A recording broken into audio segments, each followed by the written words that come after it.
We're here at Yanga Homestead now,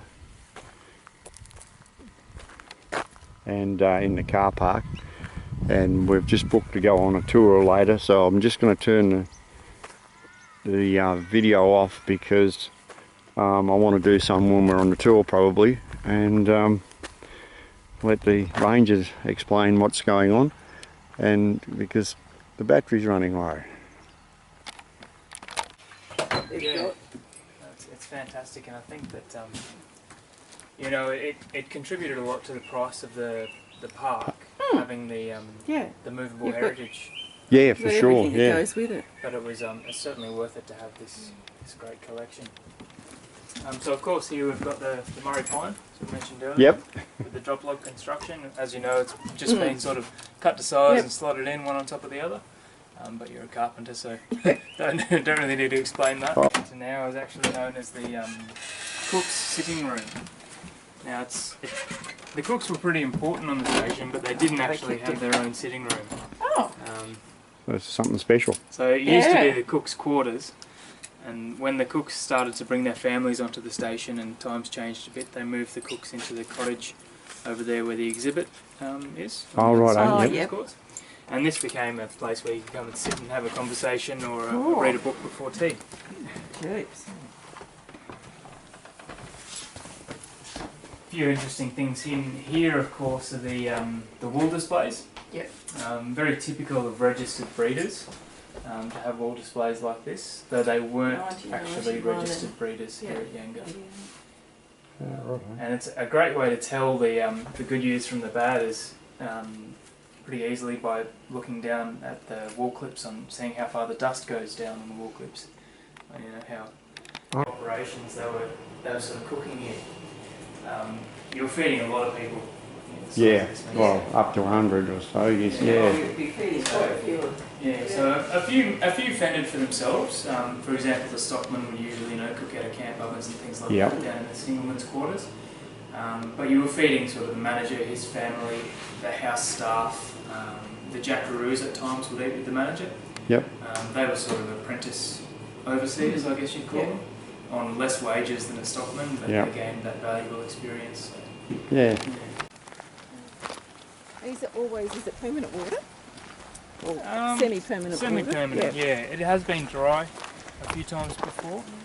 It actually dried out in the year 2000, which was the same year Alistair Cox retired. During that Millennium Drought, of course. Yeah. And I believe, that probably contributed to the sale of Yanga too, Yeah, that'd hurt them, so. The lake didn't fill again until the floods came through in 2010-11. Wow.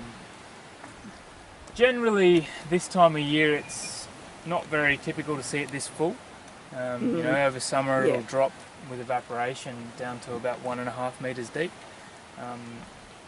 But at the moment it's about 4 metres deep. Water everywhere, There's obviously a lot of fish in it still. Yeah, a lot of carp mostly. Oh, But a lot of the workers at Yanga never actually set foot in this area. Didn't know there were flushing toilets around the corner, and hadn't seen the gardens, that kind of thing. Nice and green, and look at the really. old magnolia tree. Oh my God, look at the flowers. That's great, isn't it? And it was a fantastic spot to sit of an evening and sort of watch though the sun sets to the west behind us, but looking east, these red gums that line the edge of the lake, that pale grey bark on them just reflects all that beautiful orange light, and it's quite a spectacle. You can see why they've it was so cool out here on a hot day too, you'd imagine. Yeah. Oh yeah, this renovated in sort of the late 50s. Yep. During the wool boom, I think. So there's a lot of sort of elements of 1950s decoration in here. Yeah, righto. Yeah. Floral patterns everywhere. Glazed brick fireplaces are another big giveaway of 1950s. And also entire rooms decorated in one colour or theme. That's pretty typical. Yeah, I'll come in, we'll have a look in the dining room as well. So this table was extendable, so it could fit just the one family or quite a few more. But this room was really only used for very special occasions or special guests. My dad had one of these tables, which we ended up putting out in the sunroom. We were heathens. Oh. It never got restored or anything. It was okay. Oh gosh, someone has a good job to have to polish it up regularly. Yeah. And then the place. Oh no, that's a monkey. Yeah. Oh, they're different. They're all different. Lions, different. elephants. Yeah, African animals, yeah. yeah, this one's got a buffalo on it. There's a Someone monkey on the one over there. Because that's tiny cross stitch. Pretty well picked up. It was actually another good conversation starting piece, you know, and a chance for the owners or the Well managers travelled, no doubt. Yeah. to talk about how they, you know. You might be able to hear in the distance there's a helicopter warming up. They're doing a feral shoot at the moment. So I think he's just about to take off.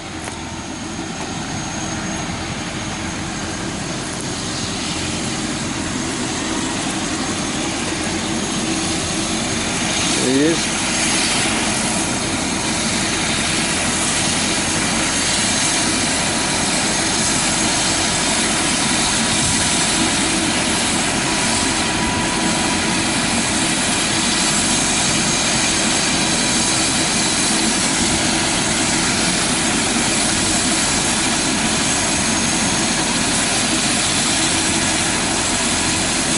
The ranger was saying they've got something like shot 1,300 animals in the last, was it a week or so, wasn't it?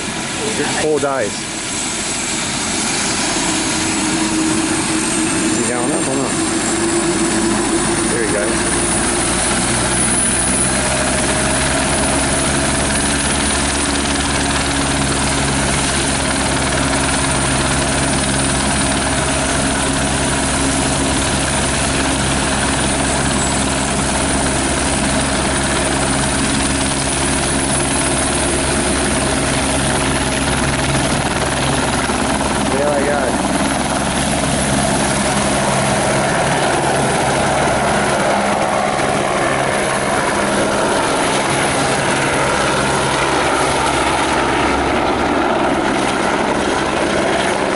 Yeah, the house is still in pretty good condition.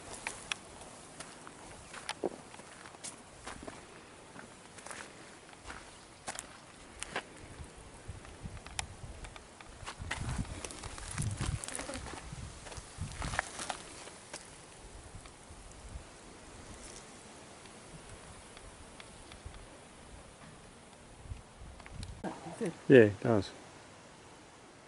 Drawing a picture up there as well. Yeah.